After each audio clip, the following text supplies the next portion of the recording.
Hi good evening all of you and कैसे हैं आप लोग और पढ़ाई आपकी कैसी चल रही है।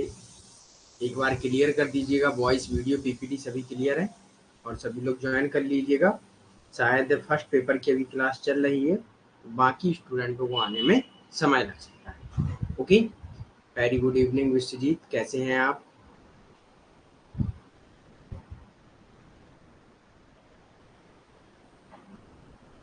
आई एम फाइन विश्वजीत। जय श्री कृष्णा करिश्मा।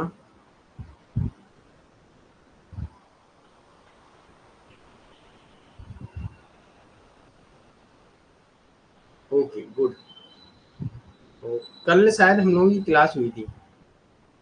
Fine, I am fine Karishma and you? और पहले हम अपने में भी लॉगिन कर लें ना, फिर उसके बाद हम लोग क्लास स्टार्ट करते हैं। ठीक,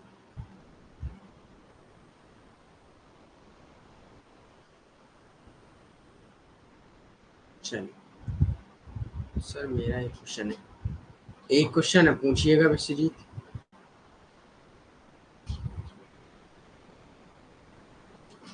ओके गुड करिश्मा, पूछिए विश्वजीत, क्या क्वेश्चन है आपका?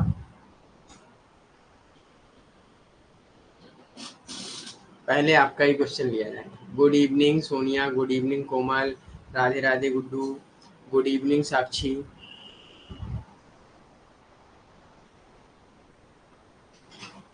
Good evening Zoya.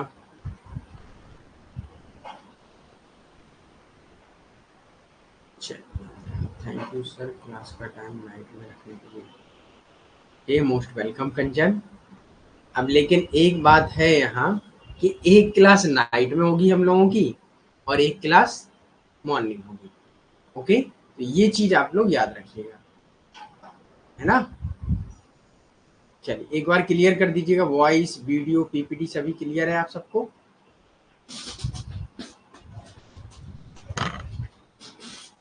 क्योंकि हम लोग जितने जल्दी अपना सिलेबस कर लेंगे उतने जल्दी हम लोगों का रिवीजन होगा, राइट।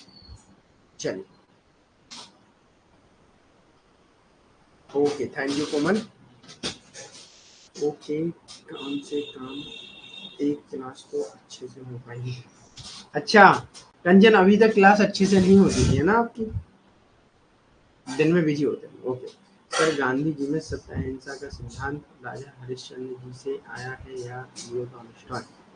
लियो टॉलस्टॉय से आया है, लेकिन जो सत्य वो हरिश्चंद्र से आप कह रहे हैं, तो हरिश्चंद्र के नाटक से वो प्रभावित थे। ओके, जो राजा हरिश्चंद्र का नाटक था उससे वो प्रभावित थे। गुड इवनिंग साबा हुसैन, गुड इवनिंग मनीषा। मनीषा अच्छा, आप न्यू स्टूडेंट हैं क्या? बताइए क्या पूछना है मनीषा। अभी यूनिट 5 स्टार्ट ही नहीं हुआ है ना। उसके नोट्स जो पड़े हैं वो यूट्यूब पर हम लोगों ने 2 क्लासें ली थी, लेकिन उसकी क्लास हम लोग दोबारा से लेंगे। ओके, जो स्टार्टिंग में पढ़ा है।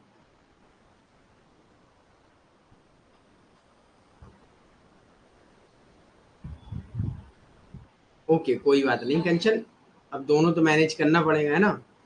ठान रखा है कि हमें जेआरएफ पाना है, तो फिर मैनेज तो करना पड़ेगा भाई। ओके,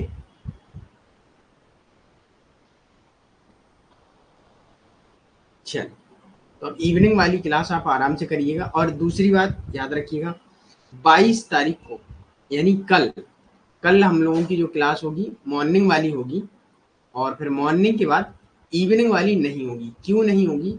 और इवनिंग वाली क्लास नहीं होगी फिर 23 से 25 तक आप लोगों का अवकाश रहेगा, अर्थात हॉलीडे रहेगा। ओके, छुट्टियां रहेंगी। और इन छुट्टियों में आपको इनका कैसे फायदा लेना है, जिनका जो पिछली क्लासेस कंप्लीट नहीं है वो जल्दी से कंप्लीट कर लेंगे 2-3 दिन में, ठीक है। और जिनका रिवीजन नहीं है वो रिवीजन कर लेंगे, जिनको दोबारा क्लासेस देखनी है वो दोबारा भी क्लासेस देख लेंगे। तो इसलिए 2-3 दिन की ये छुट्टियां रहेंगी, इनमें आप अपना कवर कर लीजिएगा। फिर 26 या 25 से जैसे ही आएंगे वैसे ही हम लोग फुल स्पीड एवं जोश के साथ 2 क्लास रेगुलर करेंगे। ओके, क्वेश्चन किसका है? सर क्वेश्चन नहीं होंगे मंडे ट्यूजडे को। कोमल अभी मंडे ट्यूसडे अभी हम लोग यूट्यूब पर क्लास कोई नहीं ले रहे हैं, ठीक है। अब जितना भी लेंगे हम लोग ऐप पर लेंगे क्लासेस और वहीं से कंप्लीट सारी चीजें करेंगे। फिर उसके बाद हम लोग एक टॉपिक बाई टॉपिक क्वेश्चन उठाएंगे और नए नए हम आपके लिए बना के लाएंगे, जिससे कि आपका रिवीजन अच्छे से अच्छे हो सके। ओके, अभी एक बार हम लोग जल्दी से जल्दी क्या कर लेंगे, पूरा सिलेबस कंप्लीट कर लेंगे। ओके, फिर जो भी न्यू स्टूडेंट आएंगे वो क्लासेस देख के यहाँ ज्वाइन कर लेंगे, क्वेश्चन समझ लेंगे। ओके, यूनिट 5 की क्लास चल रही है या हो चुका है यूनिट 5? मनीषा अगर आप यूट्यूब पर देख रही हैं तो वहाँ शायद जो हम लोगों ने पहले क्लासेस ली वो रिकॉर्डेड चलाई जा रही है, ठीक है, वो क्लासेस लाइव नहीं है। ठीक, तो आप लोगों के जो पेड स्टूडेंट है उनके लिए बस ऐप पर क्लासेस देखें, जब यूट्यूब पर होंगी तब मैं आपको यूट्यूब का लिंक भेज देता हूँ, तो वहाँ देख लीजिएगा। ओके मनीषा, यस रिवीजन करेंगे जोया। चल सर, आपने जो बोला क्लास के बारे में उसे रिपीट कर दीजिए, हॉलीडे कब है और क्लास का टाइमिंग कब चेंज होगा। करिश्मा, कल हम लोग मॉर्निंग 9 AM मिलेंगे, उसके बाद हम लोग 23 और 22 को हम लोग इवनिंग में नहीं मिलेंगे। ओके, 23, 24 एंड 25 हो सकता है, 25 है ना, 25 हो सकता है और नहीं भी हो सकता है। तो ये आपकी इवनिंग 22 और 23 ये आपकी मॉर्निंग इवनिंग दोनों क्लास ऑफ रहेंगी, मतलब 2 दिन आपका फुल ऑफ रहेगा, इसमें आप लोग अपनी क्लासेस कवर कर सकते हैं। ओके सर, मैं पेड स्टूडेंट हूँ। हाँ, तो पेड स्टूडेंट हैं आप, ये वाली क्लासेस कवर कर लीजिएगा जितनी भी आपको ऐप में दी गई है। ऐप की कुछ क्लासेस जो यूट्यूब पर हुई हैं वो सभी के लिए अलाउ, वो हम बता देंगे, जैसे थॉमस हॉब्स एंड लॉक की क्लास जो हुई है वहाँ आपको देखना है, ठीक है।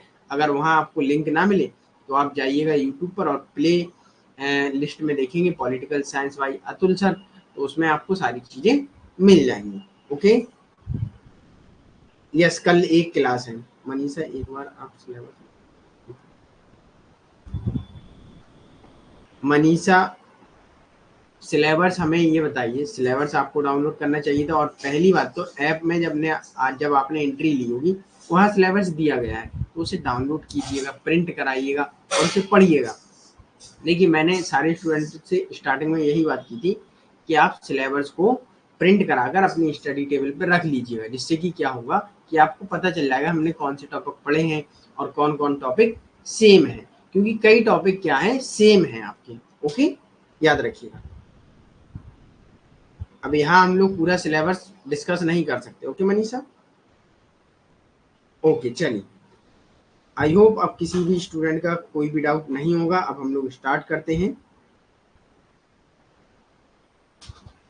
Welcome to session, welcome to filler form. मैं अतुल कुमार आप सबका आज के सेशन में बहुत बहुत स्वागत करता हूं। और आज के सेशन में हम लोग मोस्ट इम्पोर्टेंट टॉपिक जो रहेगा भीमराव अंबेडकर, अर्थात BR अम्बेडकर, जिनको हम लोग शॉर्ट में कहते हैं।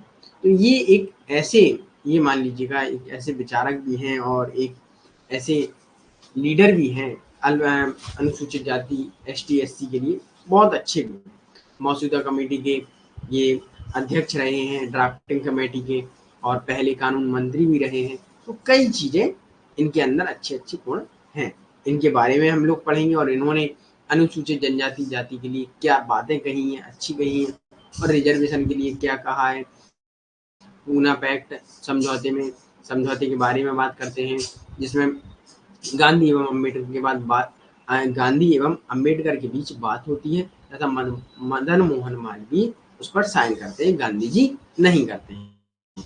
पूना पैक्ट जो रहेगा वो आपका आरक्षण से संबंधित है। ये सारी चीजों के बारे में हम लोग यहाँ डिस्कस करेंगे, अर्थात पढ़ेंगे। ओके, 9 PM में नेक्स्ट क्लास है कि आज मैं 9 बजे वाली वो क्लासेस रिकॉर्डेड चल रही है। ओके, चलिए अब हम लोग थोड़ा इनका परिचय देख लेते हैं। तो इंट्रोडक्शन देख लेते हैं। डॉक्टर भीमराव अम्बेडकर को हम लोग बाबा साहब, इतना तो सबको पता होगा, ठीक है। ये किस जाति से है, कहाँ से है, महाराष्ट्र में महार दलित जाति से संबंधित एक परिवार में पैदा हुए हैं। ओके, तो इन्हें अछूता माना जाता था जिस जाति में ये पैदा हुए। इन्होंने समाज की जो सामाजिक आर्थिक भेदभाव उन सबको देखा और उन सबसे वो गुजरे भी, ठीक है, उन सबसे ये गुजरे हैं। तब इन्होंने फिर अपने लिए और उन लोगों के लिए भी कुछ चीज़ें और कुछ आंदोलन मूवमेंट भी चलाए और कुछ कमेटी एवं कुछ पार्टियां भी बनाई अनुसूचित जाति के लिए, और उन्हीं के आरक्षण के सबके आरक्षण के लिए जो दबे कुचले वर्ग एवं समाज में भेदभाव के रूप में रह रहे थे, मतलब जिनके साथ भेदभाव किया जा रहा था। ओके, तो उनके लिए भारतीय संविधान बनाया, और संविधान एक ऐसी पुस्तक है जिसमें सभी को समान दर्जा दिया गया। ओके, इसमें कैसे दर्जा दिया गया, ना किसी प्रकार का भेदभाव होगा, स्वतंत्रता समानता की बात होती है। ओके, मध्य प्रदेश के नहीं है, महाराष्ट्र में है। महार जाति, दलित जाति है महार, ठीक है, महाराष्ट्र में। चलिए,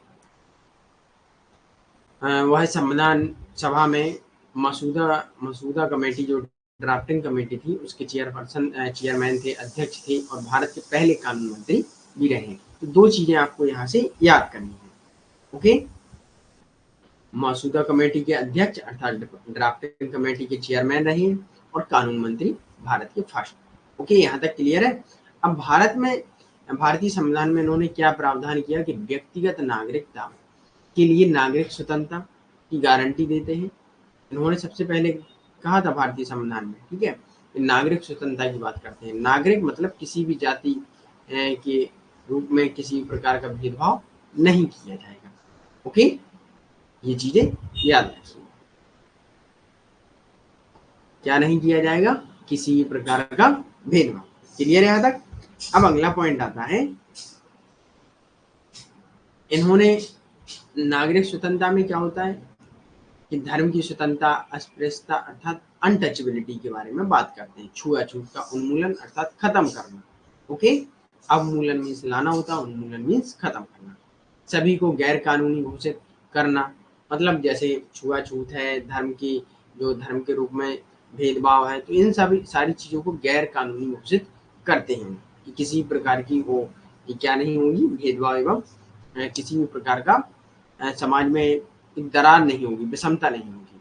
ओके, तो भारतीय समाज के वंचित वर्गों के लिए प्रतिनिधित्व प्रणाली की शुरुआत की, मतलब सभी को एक साथ ले चलने की, मतलब रिप्रेजेंटेशन की, है ना, कि अपना भी प्रतिनिधित्व निभाए, किसमें, राजनीति में भी। ओके, और समाज में भी। क्लियर है यहाँ तक सभी को। उन्होंने, अब यहाँ चीजें बहुत इंपॉर्टेंट है, जब हम लोगों ने सोशल मूवमेंट पढ़ा था यूनिट नंबर 1, जो हम लोगों ने फ्री क्लास चलाते हैं सभी के लिए, ठीक है, यूनिट नंबर 1 में, तो क्या हुआ था, वहाँ हम लोगों ने पढ़ा था कि दलितों के लिए मूवमेंट चले थे। अभी वो सेशन पूरा खत्म नहीं हुआ है, अभी और चलेगा, वो कल क्लास रहेगी उसकी।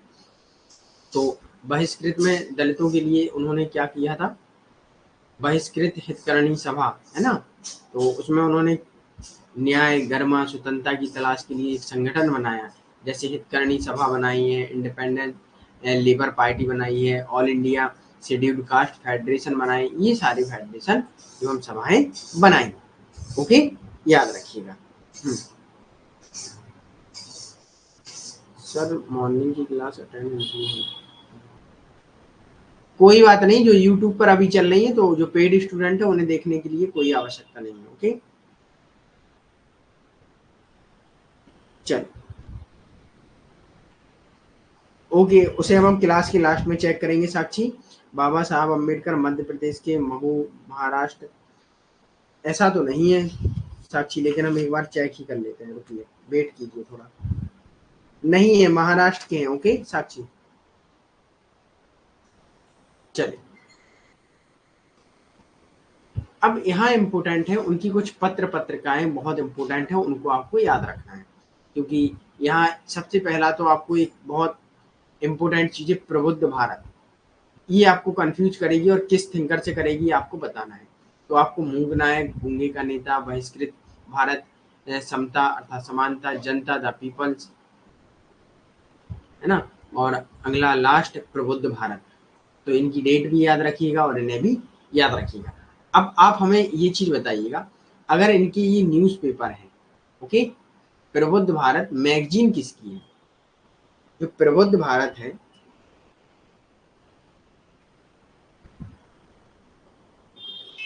तो मैगजीन किसकी है, पत्रिका, और ये प्रबुद्ध भारत जो है वो न्यूज़पेपर है। न्यूज़पेपर ये किसका है, ये सारे न्यूज़पेपर है, ये अम्बेडकर के हैं, बाबा साहब भीमराव अम्बेडकर के। और प्रबुद्ध भारत जो पत्रिका है, मैगजीन है, वो किस थिंकर की है, तो आपको बताना है। चलिए आंसर कीजिए सभी लोग, देख लेते हैं आपको कितना याद है। चलिए बताइए। गुड्डू, साक्षी, कोमल, पूजा, विश्वजीत, सावा हुसैन, गुलनाज, जोया, मनीषा, मीनू। चलिए आंसर कीजिए। प्रबुद्ध भारत मैगजीन किस विचारक की है, और उसको हम लोग पढ़ चुके हैं।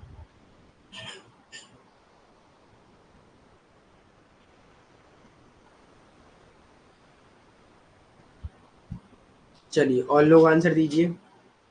सोनिया ने विवेकानंद दिया, कन्फर्म है आप लोग? कोमल भी विवेकानंद, गुड्डू, पंकज, गांधी जी, जोया।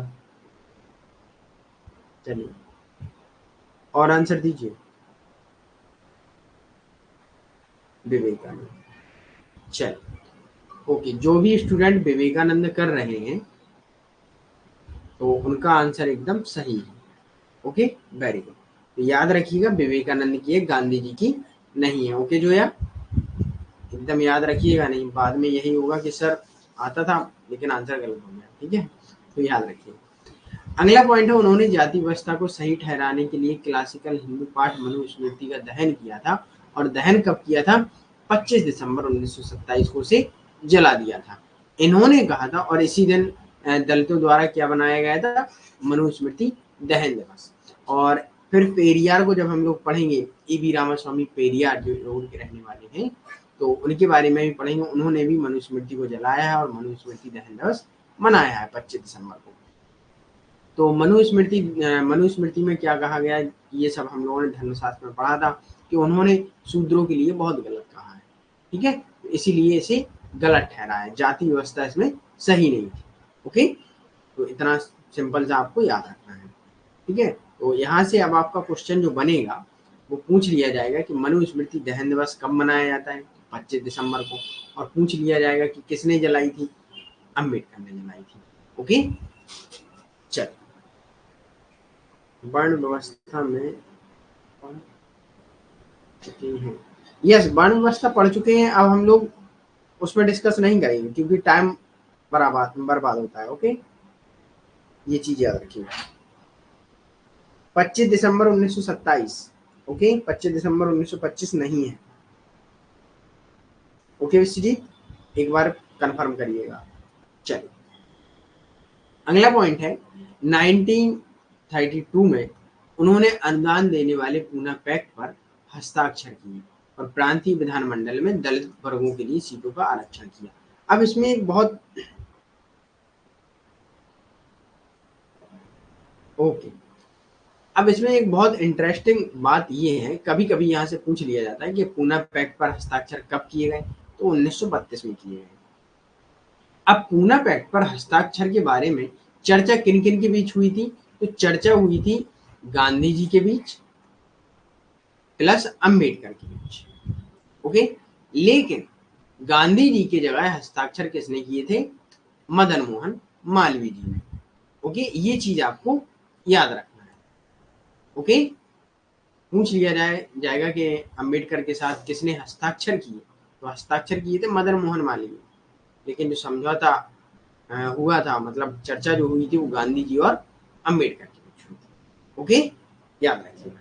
तो ये किस लिए था? ये जो दलितों के लिए एक सीटों का आरक्षण, जो अभी आप लोग समझ देखते हैं, कुछ 1/3 आरक्षण रहता है, तो वो चीजें आपको समझनी है। 20%, 30%, ऐसा 33% महिलाओं को ये आरक्षण रहता है। अगर आप गांव से बिलोंग करते हैं तो आपको पता होगा, प्रधानी का चुनाव होता है, जब सीटें आती हैं कि SC की आई इस बार जनरल कैटेगरी की आई, इस बार जनरल से महिला आई, तो ये सारी चीजें सीटें बांट दी गई।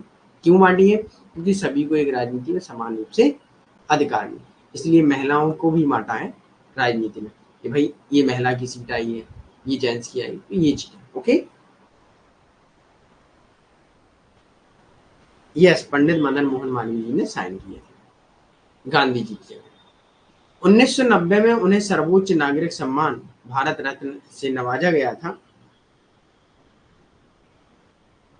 करिश्मा आरक्षण के खिलाफ नहीं थी, बल्कि आरक्षण उन लोगों को दिया जाना चाहिए जो समाज में दबे कुचले वर्ग के थे, जिनका शोषण हुआ था, उनको आरक्षण देते हैं। ओके, क्योंकि वो भी एक निम्न जाति से थे और उनके साथ वो चीजें घटित हुई थी, इसलिए उन्होंने आरक्षण दलितों को दिया है। ओके, 1990 में उन्हें सर्वोच्च नागरिक सम्मान से नवाजा गया, भारत रत्न से, और 1956 में अम्बेडकर ने स्वयं को बुद्ध धर्म को अपना लिया। बुद्ध धर्म में सभी को समान माना गया था, इसलिए उन्होंने बुद्ध धर्म अपना लिया। तो यहाँ से जो क्वेश्चन बनेगा वो क्या बनेगा, 1956 में अम्बेडकर ने बुद्ध धर्म अपनाया था, असेसन रीजन में भी बन सकता है, या बुद्ध धर्म कब अपनाया था, है ना। तो ये चीजें आपकी असेसन रीजन में भी या सिंपल भी पूछ सकते हैं। ओके, क्लियर है यहाँ तक सभी को। इनकी कुछ इंपोर्टेंट पुस्तक है, इनको भी याद रखना है।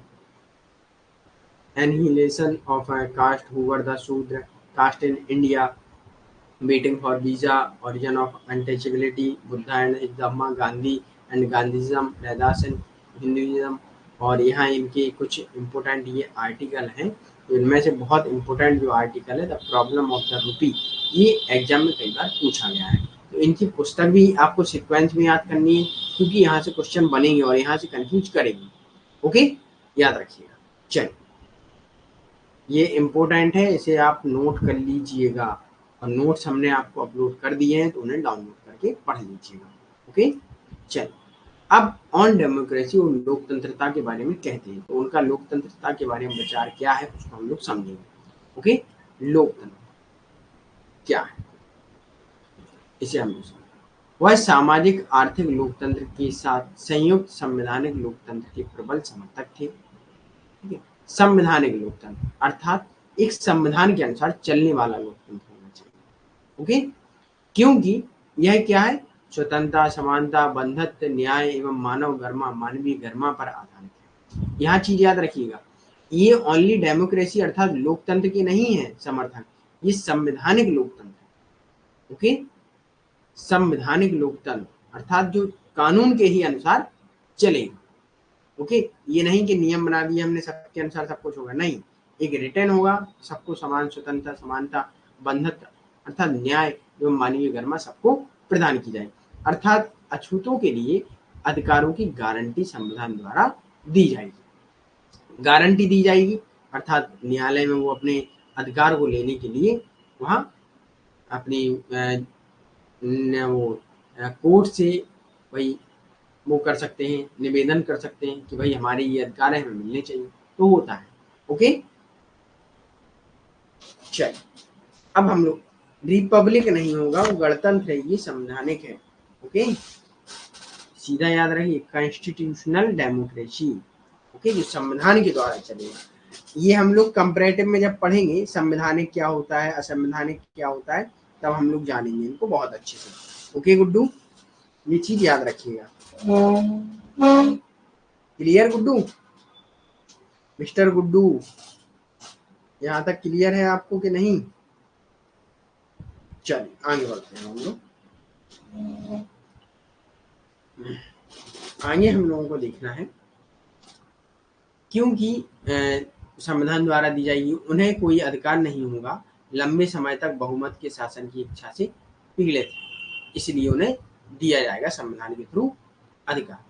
अगला पॉइंट है, उन्होंने इस शर्त को परिभाषित किया है कि भारत में कार्यपालिका को पूरा करना आवश्यक है, जो इस प्रकार होगा। कैसे होगा कार्यपालिका को पूरा करना, कि बहुमत को अल्पमत को सरकार बनाने का अवसर देना चाहिए, अर्थात majority gives minority opportunity in forming government. इसका मतलब ये है, उन्होंने कहा बहुमत में कौन थे, पहले एक उच्च वर्ग के लोग थे बहुमत में, ठीक है, और माइनॉरिटीज अर्थात जिनका शोषण हो रहा था वो लोग थे।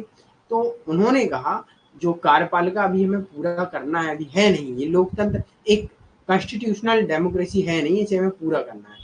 कॉन्स्टिट्यूशनल डेमोक्रेसी कैसी होती है कि उसमें सारे व्यक्ति को समान अधिकार मिले, मतलब गवर्नमेंट में भी वो अधिकार लेंगे कि भाई सरकार वो भी बना सकते हैं अपनी, इसलिए जो माइनॉरिटीज हैं, कोई भी जाति हो, कोई भी धर्म हो, माइनॉरिटी है, उनको भी सरकार बनाने का अधिकार मिलना चाहिए। ओके, इसलिए उन्होंने कहा अब कार्यपालिका जो है हमारी एग्जीक्यूटिव है, तो उसको हम पूरा कैसे करेंगे कि जो बहुमत लोग हैं, मेजॉरिटी में हैं, उनको क्या करना चाहिए कि माइनॉरिटी को सरकार बनाने का अवसर देना चाहिए, तो वो भी अपनी पार्टी बनाएं और वो भी अपना प्रतिनिधित्व करें। क्यों करें? क्योंकि वो अपने लोगों की समस्याएं खुद समझ सकते हैं। ठीक है, जैसे मान लीजिएगा आप गरीब हैं नहीं, और आप गरीब की समस्या कैसे समझ सकते हैं? जो गरीब होगा वो गरीब की समस्या समझ सकता है, राइट। जैसे एक छोटा सा एग्जाम्पल देखें रियल लाइफ में, कभी कभी जब आप लोग जाते हैं टेंट लगा के सोते हैं बाहर जब घूमने जाते हैं, तो आपको एक दिन में क्या लगता है कि टेंट में बहुत मजा आया, ठीक है, लगा के टेंट लगाया और हमने सोया, बहुत अच्छा लगा। ऐसी हमारी लाइफ होनी चाहिए। लेकिन आप उन लोगों से पूछिए जिनकी झोपड़ियां हैं और वो उनमें रह रहे हैं, तो उनको कभी अच्छा नहीं लगा, राइट। तो उन्होंने कहा जो व्यक्ति जैसा है उसे लाइए राजनीति में, तभी वो अपनी समस्याएं देखेगा, फेस करेगा और उनका सॉल्यूशन बताएगा। ओके सर, ये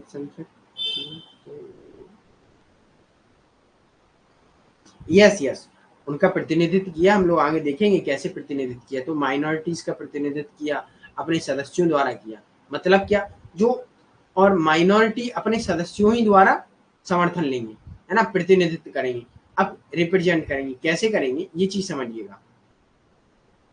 जब अनुसूचित जाति या दलित वर्ग होगा तो उन्हीं में से कोई एक लीडर होगा और उसे चुनाव लड़ना होगा, और ये लोग जो है इसे ही वोट देंगे, तभी ये इनकी समस्या को सुनेगा। अगर ये वोट जो मेजोरिटी में है उन्हें देंगे तब क्या होगा कि भैया ये लोग नहीं सुनेंगे, वोट लेके 5 साल के लिए गायब हो जाएंगे। तब आप इन्हें देंगे जब अपने में से, जैसे नहीं देखा जाए, अगर देखा जाए तो भारत में एक जातिवाद की राजनीति है ना। अगर आपके मोहल्ले से या गांव से कोई भी प्रधान या पार्षद खड़ा हो तो सबसे पहले आप ये देखते हैं, पहले जाति देखेंगे, उसके बाद फिर पॉलिटिकल पार्टी देखेंगे, है ना। और कोई कभी कभी इंसान भी देख लेते हैं। पॉलिटिकल पार्टी कभी कभी मायने नहीं रखती, लेकिन अब पॉलिटिकल पार्टी मायने क्या रख रही है? अगर देखा जाए तो बीजेपी क्या है? सिर्फ मोदी जी है। तो वहाँ क्या है? एक व्यक्ति का फेस है, ना कि BJP. BJP nothing, Modi ji है तब तक है, राइट। ऐसा है सर। वोट सभी लोग करेंगे, सिर्फ सीट रिजर्व नहीं। कैसा कह रहे हैं समझ में नहीं आया बेसिकली। सर वोट सभी लोग करेंगे, सिर्फ सीट रिजर्व। ऐसा नहीं होता है। उनका जो अम्बेडकर जी हैं उनका कहना ये है कि अल्पसंख्यकों का प्रतिनिधित्व रिप्रेजेंट अल्पसंख्यक वर्ग का ही सदस्य करेगा। अगर आपने अनुसूचित जाति, अनुसूचित जनजाति आयोग, ये सब आयोगों के बारे में अगर पहले से पढ़ा है तो ठीक है, नहीं पढ़ा है तो हम लोग पढ़ेंगे। उन आयोगों में क्या होता है कि उन जाति से संबंधित लोगों को ही उनका अध्यक्ष एवं सदस्य बनाया जाता है। जैसे महिला आयोग से संबंधित महिला को ही अध्यक्ष बनाया जाएगा और उसे ही अपॉइंट किया जाएगा। क्यों किया जाएगा? क्योंकि महिला है तो महिला की समस्या को समझ सकती है। ओके, इसलिए जो निम्न जाति के लोग हैं वो निम्न जाति का सदस्य उनका प्रतिनिधित्व करेगा, क्योंकि वो उन्हें समझ सकते हैं। ओके, चलिए। यस सर, अभी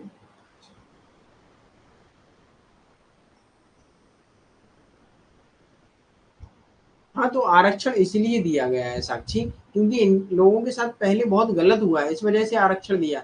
अगर पहले इनको शिक्षा ग्रहण करने की स्वतंत्रता मिल जाती तो आज आरक्षण देने की कोई आवश्यकता नहीं थी। ओके, चलिए आगे बढ़ते हैं। तीसरा पॉइंट, कार्यपालिका में बहुमत की निरंकुशता को रोका जाएगा। मेजोरिटी का जो एग्जीक्यूटिव में जो टेबनी टाइप है ना, निरंकुशता है, उसको खत्म किया जाएगा। कि वो लोग क्या कहते हैं कि हम लोग मेजोरिटी में हैं और अल्पसंख्यक की अगर वो लोग क्या कर लें, मान लीजिए मेजोरिटी में जो लोग हैं जनरल कैटेगरी है, अगर वो एससी दलित लोगों का प्रतिनिधित्व कर लें तो वो लोग सिर्फ अपने लिए कानून बनाएंगे 5 साल के लिए, आपके लिए नहीं बनाएंगे। उनका कहने का, ठीक है, उच्च जाति के लोग निम्न जाति के लिए नहीं बनाएंगे, तो निरंकुशता बनी रहेगी, राइट। तो इसे खत्म करने के लिए हमें क्या करना पड़ेगा? जो दलित वर्ग है उनको अपना प्रतिनिधित्व लाना पड़ेगा, प्रतिनिधि लाना पड़ेगा। ओके, अच्छे और कुशल प्रशासन के लिए कार्यपालिका प्रदान करें। मतलब provide executive for good and effective या एफिशिएंस एडमिनिस्ट्रेशन। एक अच्छा एवं प्रभावशाली प्रशासन प्रदान करना है, वो कार्यपालिका को प्रदान करना है। कैसे करना है तो उसके लिए उन्होंने बताया है। ओके, तो अगला है, उन्होंने बताया है लोकतंत्र में राज्य की भूमिका को परिभाषित किया। कि भाई डेमोक्रेसी में राज्य क्या करेगा और राज्य की भूमिका क्या रहेगी। तो उन्होंने बताया प्रत्येक नागरिक के अधिकार को बनाए रखना है, चाहे नागरिक मतलब नागरिक जब आ जाता है वर्ड तो उसमें जाति धर्म किसी प्रकार का भेदभाव नहीं होता है। ओके, उन अधिकारों को बनाए रखना है राज्य को, मतलब हर व्यक्ति को एक क्या मिलेगी, समानता स्वतंत्रता मिलेगी, चाहे दलित वर्ग हो चाहे उच्च वर्ग, राइट। शिक्षा सभी को मिलेगी। अगला पॉइंट है सामाजिक आर्थिक असमानताओं को दूर करना, जितनी विषमताएं असमानताएं हैं इनइक्वालिटीज हैं उनको खत्म करना। अगला है अल्पसंख्यक समुदायों को सुरक्षा की गारंटी देना। जो दलित वर्ग हैं या मान लीजिए कोई भी धर्म है या लोग हैं या कम्युनिटीज हैं तो उनको सुरक्षा की गारंटी देना। सुरक्षा की गारंटी कहाँ से मिलती है, संविधान से। ओके, क्लियर है यहाँ तक? यहाँ तक सभी को क्लियर है? तो आगे बढ़ा जाए, एक बार थम्स अप दीजिए, उसके बाद हम लोग आगे बढ़ेंगे। चल, गुड्डू, करिश्मा, साक्षी, सोनिया, जोया, साबा हुसैन, कोमल, विश्वजीत, पंकज, मनीषा, मीनू। ओके, चल आगे बढ़ते हैं। अब हम लोग देख लेते हैं, उन्होंने लोकतंत्र की ठीक से काम करने की 3 शर्तों पर बहुत बहुत ध्यान दिया। और 3 शर्तें क्या है कि जो संवैधानिक एवं आर्थिक उद्देश्य है उनका संवैधानिक तरीके से अपनाया जाए। जो कॉन्स्टिट्यूशन में लिखा है वो मेथड है, उन तरीकों से हमें सामाजिक आर्थिक उद्देश्य अपनाने चाहिए। जैसे समाज में अनटचेबिलिटी होना चाहिए, छुआछूत खत्म कर देनी चाहिए। आर्थिक के लिए सभी को आर्थिक स्वतंत्रता होनी चाहिए, वो अपना काम कर सकते हैं कोई भी कहीं भी, लेकिन जिससे किसी का नुकसान ना हो ऐसा। ओके, अगला पॉइंट, दूसरे पुरुषों के चरणों में स्वतंत्रता नहीं रखनी चाहिए। मतलब उन्होंने ये बात कही, ये बहुत इंपॉर्टेंट है। ये बात क्या है इसे हम लोग थोड़ा समझ लें कि आप कभी भी जो दलित वर्ग है वो उच्च वर्ग को अपनी स्वतंत्रता ना सौंपें कि आप हमारे डिसीजन लीजिएगा राजनीति में, है ना, आप कुछ करिएगा, तो ऐसा नहीं करना चाहिए। आप हैं, आपको अपनी स्वतंत्रता के लिए अपनी ही कम्युनिटी का एक नेता चुनना होगा। ओके, क्लियर यहाँ तक?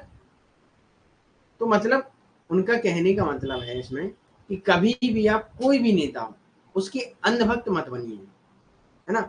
जब अंधभक्त बन जाते हैं तो आप अपनी कहीं ना कहीं स्वतंत्रता भूल जाते हैं, फ्रीडम भूल जाते हैं, लिबर्टी जो है आपकी वो भूल जाते हैं और दूसरे को सौंप देते हैं। फिर आप कहते हैं कि आपको जो करना है वो करिए, राइट। तो ऐसा नहीं होना चाहिए। उनके अनुसार, अम्बेडकर जी के अनुसार, उन्होंने कहा आप जो भी नेता का पालन कर रहे हैं करिए, लेकिन अगर वो गलत कर रहा है तो उसका विरोध भी करिए। ठीक है, चल अगला पॉइंट है राजनीतिक लोकतंत्र का सामाजिक लोकतंत्र में रूपांतरण। जो राजनीतिक लोकतंत्र पॉलिटिकल डेमोक्रेसी है ना, एक पॉलिटिकल डेमोक्रेसी का सामाजिक एक सोशल डेमोक्रेसी में रूपांतरण, मतलब सभी के लिए, है ना। पॉलिटिकल लोकतंत्र क्या होगा, वहाँ उच्च जाति काम करती है, यहाँ मतलब सभी के लिए, एक समाज में जितने भी व्यक्ति रहते हैं सभी के लिए लोकतंत्र होना चाहिए। ओके, यहाँ तक क्लियर सभी को?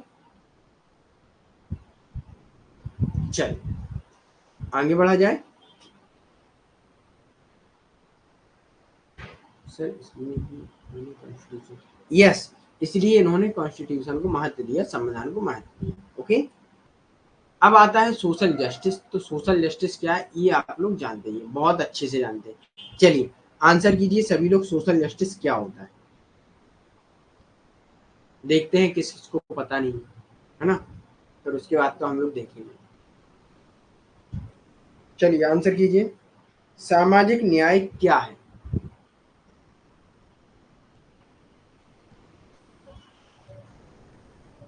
गुड्डू, पंकज, साक्षी, जोया, साबा हुसैन, कोमल, विश्वजीत, मनीषा, मीनू, करिश्मा। सभी लोगों को समान अधिकार और न्याय। Okay, very good Zoya. और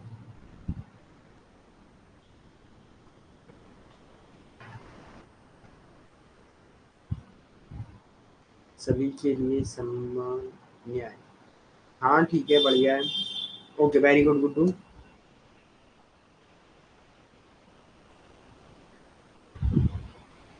दबे कुचले हुए लोगों को एक समान अधिकार न्याय मिले। Yes, very good Vishwajeet.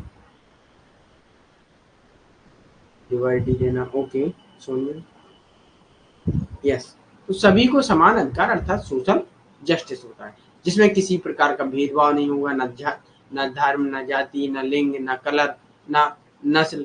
इन सारे जो शब्द हैं, इन सबको दूर किनारे रखकर और सभी को समान समझना। ओके, तो सामाजिक न्याय की उनकी अवधारणा सामाजिक लोकतंत्र पर आधारित है। अर्थात सामाजिक लोकतंत्र क्या कहता है?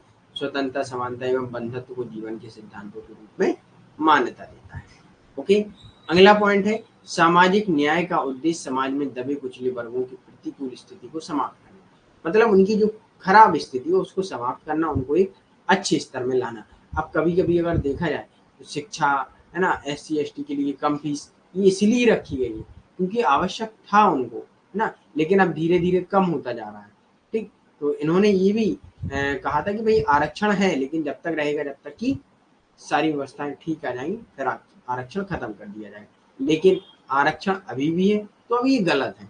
जब आरक्षण इसलिए लाया गया था कि जो लोग बराबर नहीं है उनको बराबर कर दिया जाएगा ताकि उठ जाएंगे।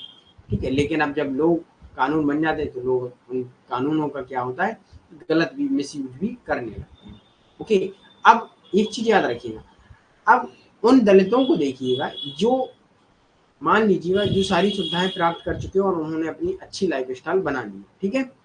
अब उन दलितों को देखिए जो नहीं बना पाए हैं, तो कहीं ना कहीं उनका तो हक खत्म ही हो रहा है ना, हो रहा है कहीं ना कहीं। और अन्य जातियां हैं जैसे EWS में जनरल EWS आता, कहीं ना कहीं वो भी दबे कुचले हो रहे हैं, उनको भी कभी कभी नहीं होता है। तो एक कानून बनना चाहिए, समय समय पर चेंज होते हैं कानून। अब ये जो कानून बने थे वो पिछली परिस्थितियों को देखकर बने थे, लेकिन अब हम उनको अप्लाई करेंगे तो कहीं ना कहीं उनसे नुकसान ही होगा। ओके सर, अभी हाँ, तो मिश्रित कहीं कहीं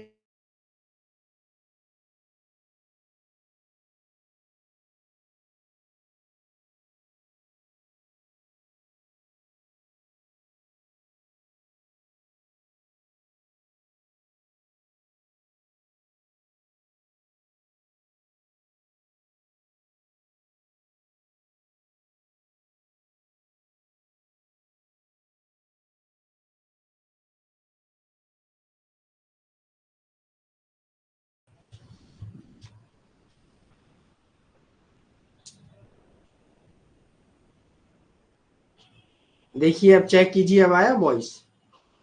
थोड़ा यहाँ सर स्टॉप किया, अब क्लियर हो गया होगा, चेक कीजिए। पावर कट हो गया तो आपकी क्लास डिस्टर्ब हो गई है ना। तो अब हमने कैमरा अपना ऑफ कर लिया है क्योंकि नहीं कोई कहेगा कि सर आप हमें स्पेस में दिख रहे हैं ना। पिछली बार किसी ने कमेंट किया था ये, तो मुझे याद आ गया। ठीक है, चलिए।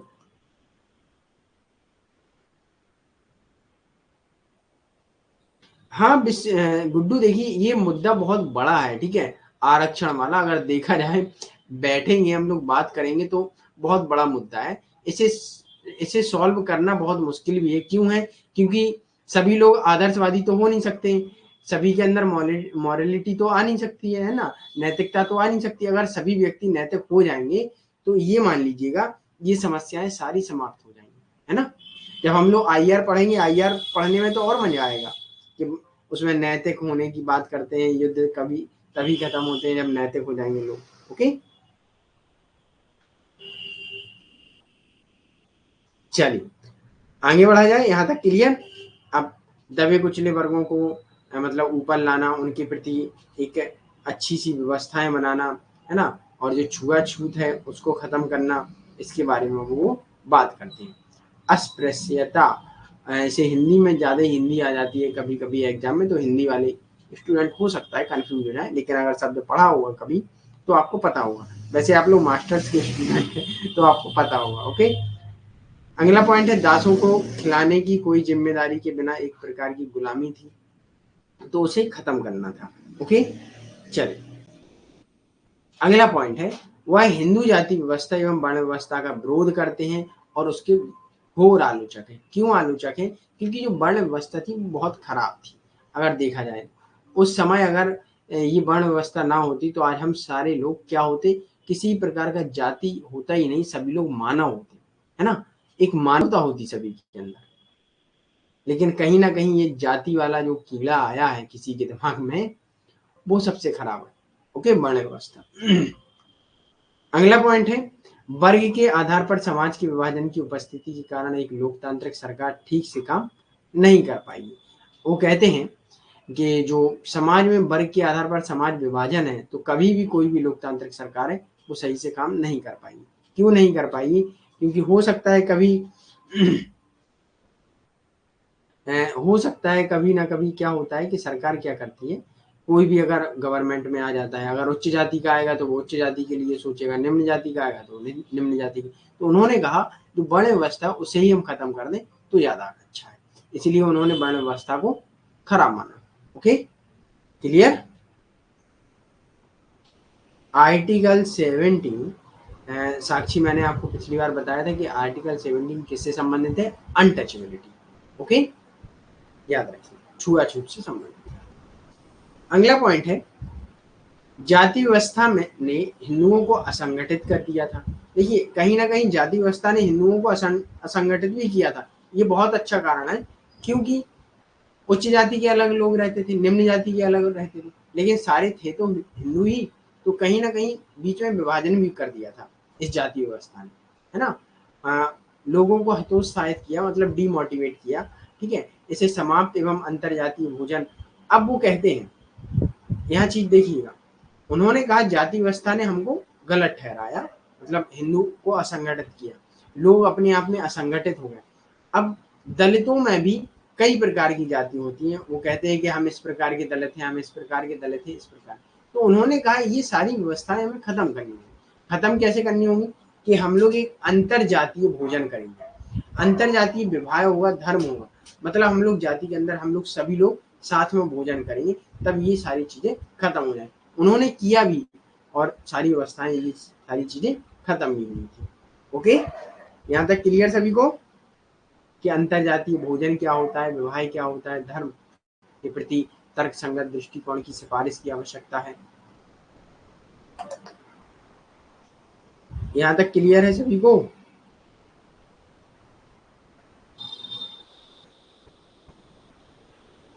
चल,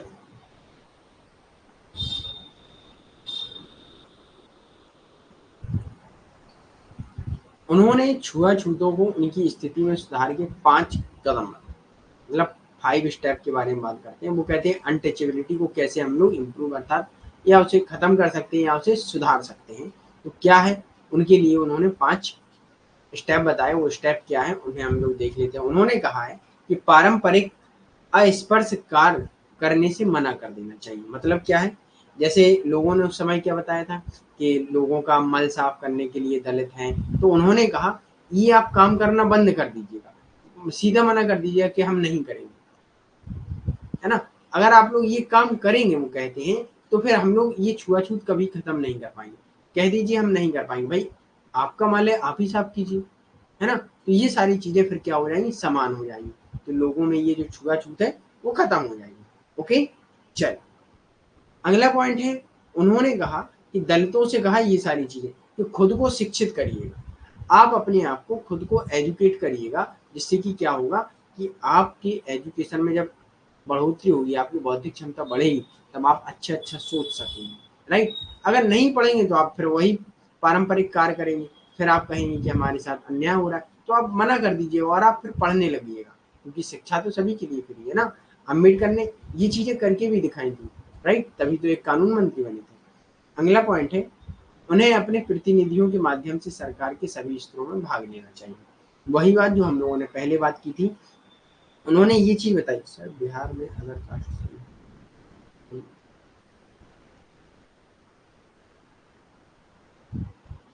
ये मुझे पता नहीं है गुड्डू, मैं इसमें कंफर्म नहीं हूँ सर, इसलिए ही अदर कास्ट में गवर्नमेंट ऐसे देती है, किसको देती है मुझे पता नहीं है, ठीक है। चलिए, अब अगला क्या है कि प्रतिनिधियों के माध्यम से सरकार के सभी स्तरों, वो कहते हैं आपकी सरकार के कोई भी स्तर है, जैसे आप दलित वर्ग हैं तो आप अपने दलित वर्ग के नेता को खड़ा कीजिए, उसे सरकार के उस स्टेज में या उस भाग में भेजिए और वहां आप उसका सपोर्ट कीजिए। जब आप उसका सपोर्ट करेंगे तो वो आपका सपोर्ट करेगा।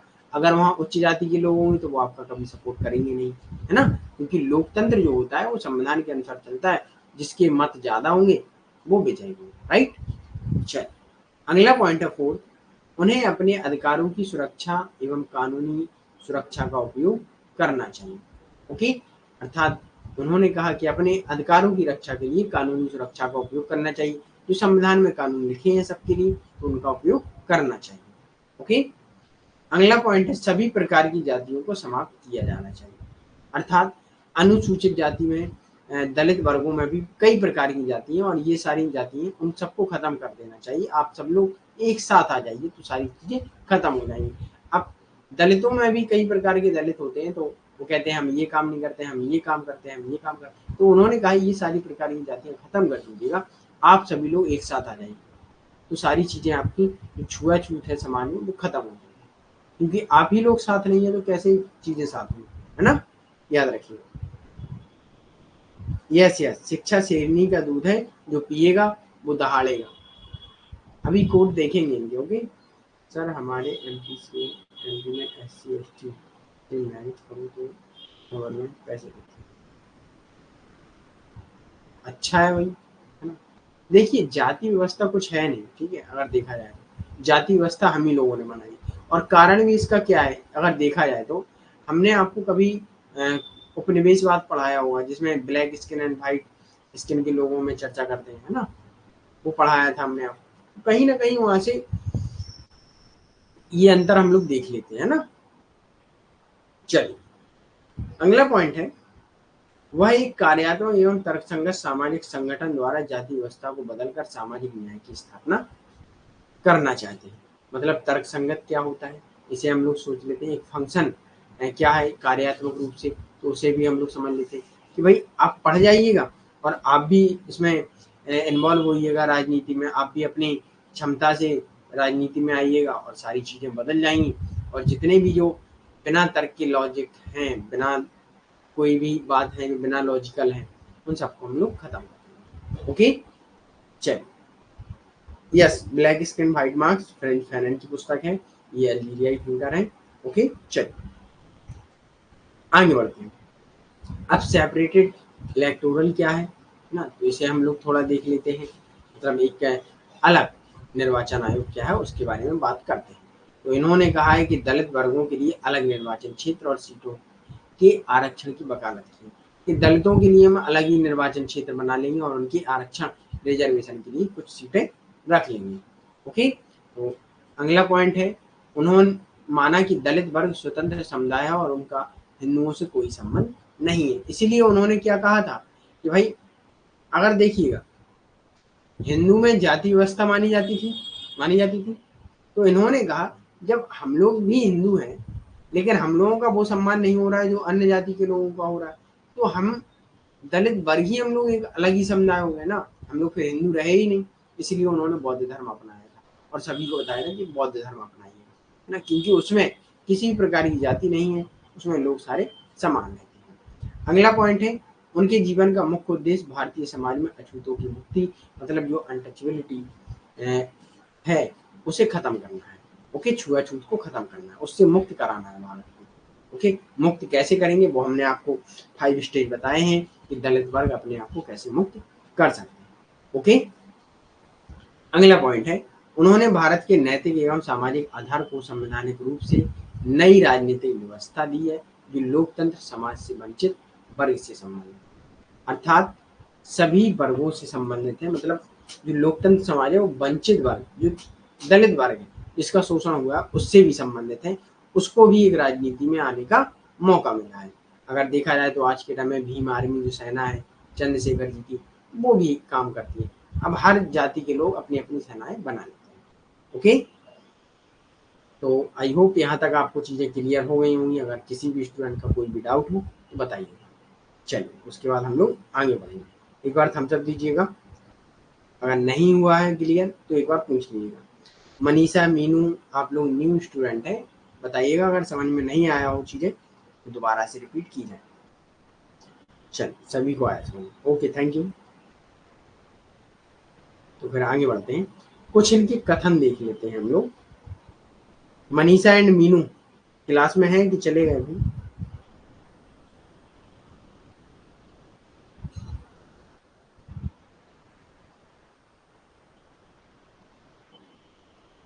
चलिए कुछ इनके कोर्स देख लेते हैं, बहुत अच्छे कोर्स हैं। अगर मुझे लगता है संविधान का दुरुपयोग हो रहा है तो मैं सबसे पहले इसे जलाऊंगा। उन्होंने ये भी बात कही थी कि अगर मुझे लगेगा कि संविधान का दुरुपयोग हो रहा है तो मैं इसे जलाऊंगा। लेकिन आज के टाइम में अगर देखा जाए तो संविधान पर क्या क्या हो रहा है ये तो भाई अम्बेडकर जी होते तो वही समझ सकते थे। ओके, अगला पॉइंट है, मैं किसी समुदाय की प्रगति या उसकी महिलाओं द्वारा हासिल की गई प्रगति की मात्रा से मापता हूँ। इसका मतलब ये है, वो कहते हैं मैं कभी भी जो अचीवमेंट होती है समाज की उसे हम कैसे मापेंगे। जैसे कोई कम्युनिटी है उसकी हम अचीवमेंट मापेंगे तो किससे मापेंगे, उसके जो निम्न स्तर के लोग होंगे वो कितने शिक्षित हैं और महिलाओं ने क्या प्राप्त किया है, उनका स्तर क्या है समाज में, सोसाइटी में, उससे हम माप लेंगे कि ये कम्युनिटी कैसी है। ओके, अगला है शिक्षित बनो, संगठित रहो एवं आंदोलित रहो। आंदोलित क्यों रहो, क्योंकि हो सकता है आप किसी भी नेता के अंधभक्त बन जाएं और वो गलत भी कर रहा हो तब भी आप कुछ ना कह पाए। उन्होंने कहा शिक्षित बनो, समझो चीजों को, संगठित रहो, सभी लोग साथ में रहो, क्योंकि आपका तो कोई है नहीं जनता का, पीपल का कौन है, कोई नहीं, गवर्नमेंट है, वो हो सकता है शोषण भी करे या ना करे, है ना। इसलिए वो कहते हैं संगठित रहिए और आंदोलन करते रहिए। आंदोलन मतलब कभी अगर गवर्नमेंट आपको गलत लगती है तो आंदोलन हिंसात्मक नहीं, मतलब अपनी बात कहते रहिए। ओके,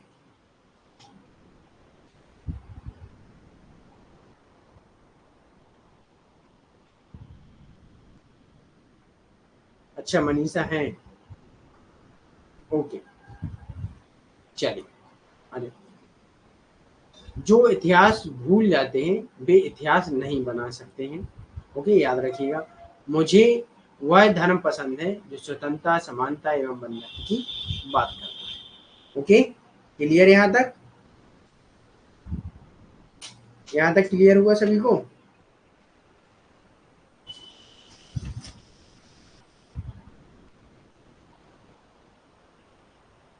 अब एक चीज याद रखिएगा, यहाँ इन्होंने गांधी की आलोचना की है। गांधी की आलोचना क्या की है ये भी चीज देखिए। अब आपको एक होमवर्क भी है, और गांधी की आलोचना क्या की है कि गांधी ने जो निम्न जाति के लोगों को, दलितों को क्या कहा था, चलिए बताइए, दलित वर्ग को गांधी जी ने क्या कहा था, आंसर कीजिए।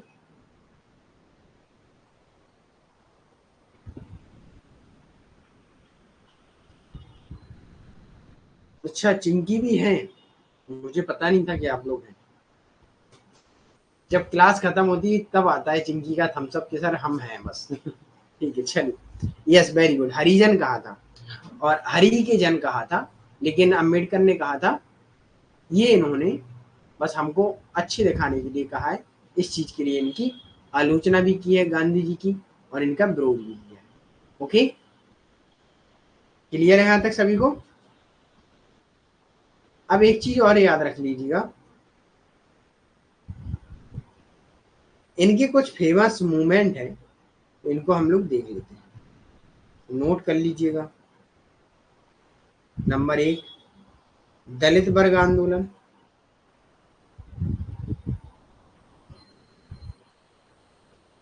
1924 में। नंबर दो, महान सत्याग्रह,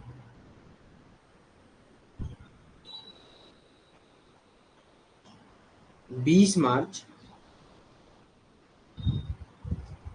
1927। नंबर थर्ड, मनुस्मृति दहन दिवस, 25 दिसंबर 1927। अम्बेडकर ने गांधी जी के आलोचना की, यस अम्बेडकर ने गांधी जी की आलोचना की है।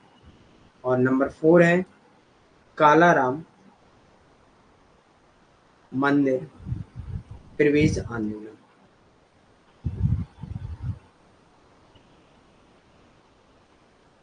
1930, मार्च 1930। ओके, और अगला लास्ट पांचवा है दलित बुद्ध बौद्ध आंदोलन, 1956 में किया। ओके, ये चीजें आपको याद रखना। सिर्फ भ्रम दिया गांधी जी ने। यस, यस, भ्रम दिया गांधी जी ने। चलिए, देखिए, एक चीज याद रखिए, हर विचारक अपने समय का गुलाम होता है, ठीक है, ये चीज क्लियर रखिए। हर व्यक्ति अपने समय के अनुसार सोचता है। तो गांधी जी जब थे, गांधी जी ने अपने अनुसार अच्छा किया। अम्बेडकर जब थे, तो अम्बेडकर ने उस डायमेंशन में देखा कि दलित थे ना वो, इसलिए उन्होंने दलित दलित व्यवस्था को देखा, तो वो उससे प्रभावित थे। हर कोई अपने अपने समय का क्रांतिकारी रहा है और अपने अपने विचार उस पर, जो उसके विचार बनते हैं वो उसकी उस परिस्थिति एवं उस समय टाइम पीरियड के अनुसार बनते हैं। ओके,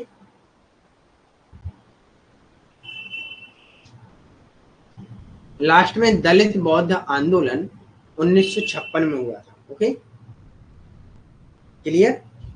थर्ड पॉइंट, मनुस्मृति दहन अभी हमने बताया था 25 दिसंबर 1927 को। सर 9 PM क्लास है हमारी। ओके, जा सकते हैं 9 PM, जिनकी भी क्लास है। बकाया हम लोग, मेरे तरफ से सेशन समाप्त है। अगर किसी भी स्टूडेंट का कोई डाउट हो तो बताइएगा, लेकिन एक चीज याद रखिएगा, कल हम लोग मॉर्निंग क्लास लेंगे और उसके बाद हम लोग 25 तक हो सकता है ना लें, लेकिन 25 को हो सकता है इवनिंग में लें। जैसा भी अपडेट होगा हम 25 को आपको कर देंगे। ओके, क्लियर है यहाँ तक? चलिए, तो thank you for today session watch and most welcome. मिलते हैं हम लोग कल, फिर मॉर्निंग मिलेंगे सुबह 9 बजे। सुबह 7 बजे वाली भी क्लास होगी हमारी। चलिए, okay, thank you. Okay, bye. Okay, most welcome Guddu.